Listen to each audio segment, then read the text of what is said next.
ஷஹானா தாவா நேயர்களுக்கு அஸ்ஸலாமு அலைக்கும் வரஹ்மத்துல்லாஹி வபரகாத்துஹு. Welcome to my channel. வாங்க வீடியோக்குள்ள போலாம்.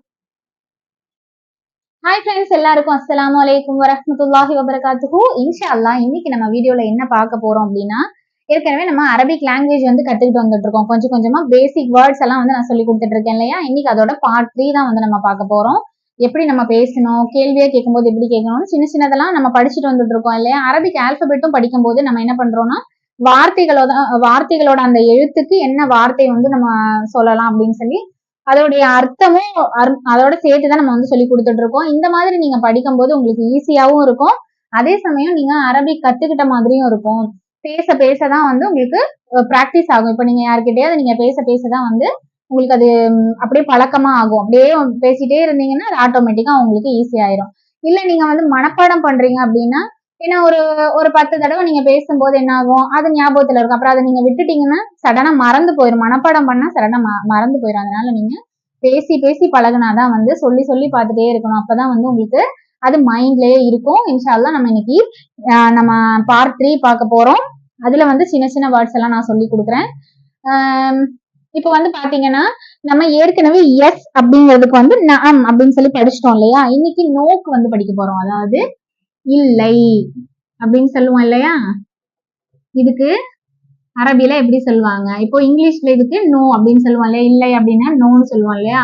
இதுக்கு அரபில என்ன சொல்லுவாங்க தெரியுமா, லா அப்படின்னு சொல்லி சொல்லுவாங்க. அதாவது நம்ம லாம் அலிஃப் போடுவோம் இல்லையா, அதுக்கு மேல இப்படி இது நீங்க உருது வழியில ஜபர்னு படிச்சிருப்பீங்க இல்லையா, இது லா. இப்படியும் லா போடலாம், இல்லைன்னா இப்படி லாம் அலிஃப இப்படி போட்டு இதுக்கு மேலே போடலாம். இப்போ இது என்ன, லா அப்படின்னு சொல்லி சொல்லுவாங்க. லா அப்படின்னா இல்லை அப்படின்னு சொல்லி அர்த்தம். புரியுதா உங்களுக்கு? அதாவது லா அப்படின்னு சொல்லி சொல்லுவாங்க. லா அப்படின்னா என்ன, நோக்கு அரபில லா அப்படின்னு சொல்லி சொல்லுவாங்க. லா அப்படின்னா நோ அப்படின்னு அர்த்தம், இல்ல அப்படின்னு சொல்லி அர்த்தம். லா அப்படின்னு சொல்லி சொல்லுவாங்க. புரியுதா உங்களுக்கு? அடுத்த வார்த்தை என்ன அப்படின்னா, எதுக்கு அப்படின்னு சொல்லி நம்ம கேள்வி கேட்போம் இல்லையா. ஏதாவது நம்ம பேசிட்டு இருக்கும் போது நம்ம ஒரு கொஸ்டினா கேட்போம் இல்லையா, எதுக்கு இதை பண்றாங்க அப்படின்னு சொல்லி நம்ம கேள்வியை கேட்போம் இல்லையா. அதுக்கு என்ன சொல்லுவாங்க அப்படின்னு சொல்லி பார்ப்போம். எதற்கு.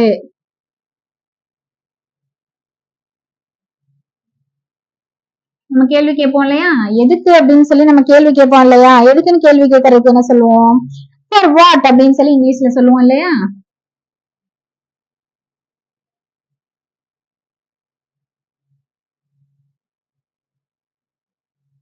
ஃபார் வாட், எதுக்கு, ஃபார் வாட் அப்படின்னு சொல்லி கேட்போம் இல்லையா. அதுக்கு அரபில என்ன சொல்லுவாங்க அப்படின்னா, லி ஐ ஷெய் அப்படின்னு சொல்லி சொல்லுவாங்க. லி ஐ ஷெய் அப்படின்னு சொல்லி சொல்லுவாங்க. நான் அரபில எழுதி போடணுமா, இல்ல உங்களுக்கு இப்படி படிக்கும்போது உங்களுக்கு ஈஸியா இருக்கா? அரபிலையும் தமிழ்லையும் இங்கிலீஷ்லயும் நான் எழுதி போடுறேன் இல்லையா. இந்த மாதிரி படிக்கும்போது உங்களுக்கு ஈஸியா இருக்கா, இல்ல அரபில எழுதி போடாம இங்கிலீஷ்ல தமிழ்ல மட்டும் எழுதி போடணுமான்னு சொல்லி அதை பத்தி நீங்க கமெண்ட்ல சொல்லுங்க. உங்களுக்கு எது கம்ஃபர்டபுளா இருக்குன்னு நீங்க சொன்னாதான் நான் அதுக்கு தகுந்த மாதிரி நான் சொல்ல முடியும். இன்ஷா அல்லாஹ் நம்ம அதை பார்ப்போம். நீங்க கமெண்ட் பண்ணுங்க, நான் அதுக்கு அடுத்த வீடியோல நான் போஸ்ட் பண்றேன். இப்போ இதுக்கு என்ன சொல்லுவாங்க அப்படின்னா, லாம் அலிஃப்க்கு நான் என்ன சொன்னேன், இப்படி சொல்லியிருந்தேன் இல்லையா. இப்போ இது லீ, இது ஆ. லி ஐ ஷெய் அப்படின்னு சொல்லி சொல்லுவாங்க. அதாவது லி ஐ ஷெய் ஆ அப்படி ஷெய் அப்படின்னு சொல்லி சொல்லுவாங்க. அதாவது லி ஐ ஷெய் அப்படின்னா எதுக்கு, ஃபார் வாட் அப்படின்னு சொல்லி கேட்பாங்க. லி ஐ ஷெய் அப்படின்னா இது யா. நான் எழுதும் போது இப்படி எழுதிட்டேன். இது யா. யாவோட சேர்த்து எழுத முடியாது. அதனால நம்ம என்ன பண்ணிருக்கோம்னா, அம்சா லாஸ்ட்ல போட்டிருக்கோம். அம்சா யா கூட சேர்த்து எழுத முடியாது. யா கூட சேர்த்து எழுத முடியும், ஆனா அம்சாவை ஜாயின் பண்ணி எழுத முடியாது. அதனால நம்ம இப்படி போட்டிருக்கோம். லி ஐ ஷெய் அப்படின்னா என்ன, லி ஐ ஷெய் அப்படின்னா எதுக்கு அப்படின்னு கேக்குறது.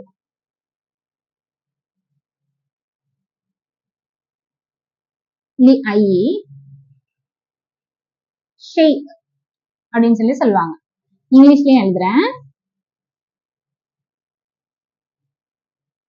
லி ஐ ஷெய்.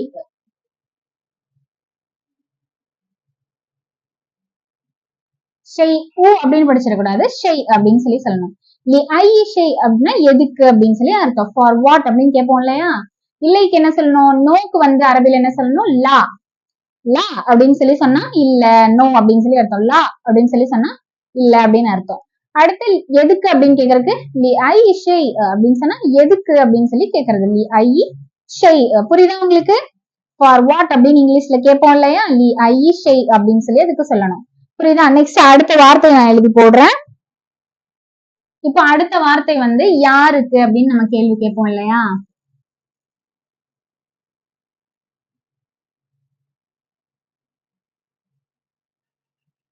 யாருக்கு அப்படின்னு சொல்லி நம்ம என்ன பண்ணுவோம், கேள்வியா கேட்போம் இல்லையா. இது யாருக்கு, இது யாருக்காக வச்சிருக்கீங்க, யாருக்காக கொடுக்க வச்சிருக்கீங்க அப்படின்னு ஏதாவது நம்ம பேச்சுவார்த்தையில என்ன பண்ணுவோம், யாருக்கு அப்படின்னு சொல்லி நம்ம பேசும்போது சொல்லுவோம் இல்லையா.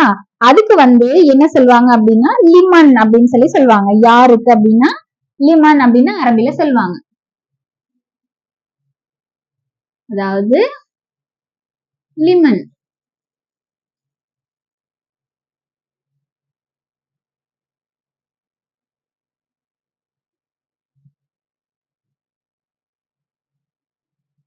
லிமன் அப்படின்னா என்ன, யாருக்கு அப்படின்னு சொல்லி நம்ம கேள்வியா கேட்போம் இல்லையா, அதுக்கு வந்து லிமன் அப்படின்னு சொல்லி சொல்லுவாங்க. புரியுதா உங்களுக்கு? லிமன்னா என்ன, லிமன்னா யாருக்கு அப்படின்னு சொல்லி அர்த்தம். இல்லைக்கு என்ன சொல்லணும், நோக்கு வந்து என்ன சொல்லணும், லா அப்படின்னு சொல்லி சொன்னா நோ அப்படின்னு சொல்லி அர்த்தம். நோக்கு என்ன சொல்லணும், லா அப்படின்னு சொல்லி சொல்லணும். அடுத்து எதுக்கு அப்படின்னு சொல்லி கேட்கறதுக்கு என்ன சொல்லணும், லி ஐ ஷை. எதுக்கு அப்படிங்கிறதுக்கு லி ஐ ஷை அப்படின்னு சொல்லி கேட்கணும். யாருக்கு அப்படிங்கும் போது லிமன். லிமன் அப்படின்னா யாருக்கு அப்படின்னு சொல்லி அர்த்தம். புரியுதா உங்களுக்கு? யாருக்குன்னு கேட்கறதுக்கு என்ன சொல்லணும், லிமன் அப்படின்னு சொல்லி கேள்வியா கேட்கணும். கேள்வி கேட்கும் போது லிமன் அப்படின்னா யாருக்கு அப்படின்னு சொல்லி அர்த்தம். அதே நோ சொல்லணும் அப்படின்னா லா அப்படின்னா நோ அப்படின்னு சொல்லி அர்த்தம். அதுக்கப்புறம் எதுக்கு அப்படின்னு கேட்கறதுக்கு லி ஐ ஷை அப்படின்னு சொல்லி சொல்லணும். புரியுதா உங்களுக்கு? அடுத்த வார்த்தை என்னன்னா இது அப்படின்னு சொல்லி சொல்லுவோம் இல்லையா. ஏதாவது நம்ம சொல்லும் போது ஒரு பொருளையோ இல்ல வேற ஏதாவது நம்ம பேச்சுவார்த்தையில இது அப்படின்னு சொல்லி சொல்லுவோம் இல்லையா, அதுக்கு வந்து என்ன சொல்லுவாங்க தெரியுமா, அதுக்கு வந்து ஹாதா அப்படின்னு சொல்லி சொல்லுவாங்க. இது அப்படின்னு சொல்லி சொல்லுவோம் இல்லையா, அதுக்கு ஹாதா. ஹாதா அப்படின்னா என்ன, இது அப்படின்னு சொல்லி அர்த்தம். ஹாதா அப்படின்னு சொல்லி சொல்லுவாங்க. இங்க எழுதுறேன். ஹாதா அப்படின்னா என்ன, இது அப்படிங்கிறதுக்கு ஹாதா அப்படின்னு சொல்லி கேட்கணும். இப்ப நம்ம ஏதாவது நம்ம பொருள் வாங்க போறோம், இது என்ன விலை, இல்ல இது இது என்னது அப்படின்னு நம்ம ஏதாவது பேச்சுவார்த்தையில சொல்லுவோம் இல்லையா, இது அப்படிங்கிற வார்த்தைக்கு ஹாதா அப்படின்னு சொல்லி சொல்லணும். புரியுதா உங்களுக்கு? ஹாதா அப்படின்னா என்ன, இது அப்படின்னு அர்த்தம். ஹாதா. ஹாதா அப்படின்னா இது. யாருக்கு அப்படிங்கும் போது லிமன். லிமன் அப்படின்னு சொல்லி சொல்லணும். புரியுதா உங்களுக்கு? நோ சொல்றதுக்கு என்ன சொல்லணும், லா அப்படின்னு சொல்லி சொல்லணும். எதுக்குன்னு கேட்கும் போது என்ன சொல்லணும், லி ஐ ஷை அப்படின்னு சொல்லி கேட்கணும். லி ஐ ஷை அப்படின்னு சொல்லி கேட்கணும். புரியுதா உங்களுக்கு? நம்ம இனி அடுத்தடுத்த வீடியோல நம்ம ஒரு சென்டென்ஸா நம்ம பார்ப்போம்.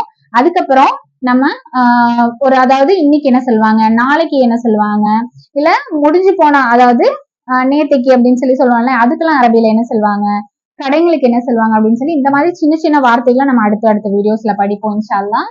எல்லாரும் வந்து நல்லா பிராக்டிஸ் பண்ணுங்க. பேசி பேசி பிராக்டிஸ் பண்ணாதான் உங்களுக்கு புரியும். நம்ம முதல்ல சென்டென்ஸா எழுதி போட்டு இது வந்து இது சப்ஜெக்ட் இது வேர்ப் அப்படின்னு சொல்லி எல்லாம் நம்ம மிக்ஸ் பண்ணி நம்ம மண்டையில வந்து குழப்பக்கூடாது.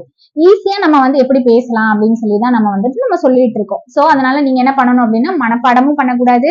நீங்க என்ன பண்ணணும், சொல்லி சொல்லி பார்க்கணும், பேசி பேசி பார்க்கணும். இப்ப நம்ம இப்போ லிமன் அப்படின்னு படிச்சிருக்கோம். இப்ப நீங்க கல்ஃப்ல இருக்கீங்க, இல்ல நீங்க வந்து லாங்குவேஜ் கத்துக்கிட்டு இருக்கீங்க அப்படின்னா நீங்க பக்கத்துல இருக்கிறவங்க ஃப்ரெண்ட்ஸோ இல்ல கூட இருக்கிறவங்க யாருக்கிட்டையாவது நீங்க இந்த மாதிரி கேட்கணும். லிமன் அப்படின்னு சொல்லி கேட்கும்போது என்ன சொல்ற அப்படின்னு சொல்லி கேட்பாங்க இல்லையா, அப்போ அதுக்கு நீங்க அர்த்தம் சொன்னீங்க அப்படின்னா லிமன் அப்படின்னா யாருக்கு அப்படின்னு சொல்லி சொன்னீங்கன்னா அவங்களும் கத்துக்கிட்ட மாதிரி இருக்கும், நீங்களும் பேசி பழகின மாதிரி இருக்கும். அப்படியே சொல்லி சொல்லி பழகும் போது உங்களுக்கு ஈஸியா இருக்கும். இன்ஷால்லா நம்ம அடுத்த வீடியோல பார்க்கலாம். எல்லாரும் சப்ஸ்கிரைப் பண்ணி வச்சுக்கோங்க. நம்ம வீடியோ ரெகுலரா பார்த்து லாங்குவேஜ் கத்துக்கோங்க. இன்ஷால்லா எல்லாருக்கும் அல்லாஹ் அருள் புரிவானாக. அஸ்ஸலாமு அலைக்கும் வரஹ்மத்துல்லாஹி வபரகாத்துஹு.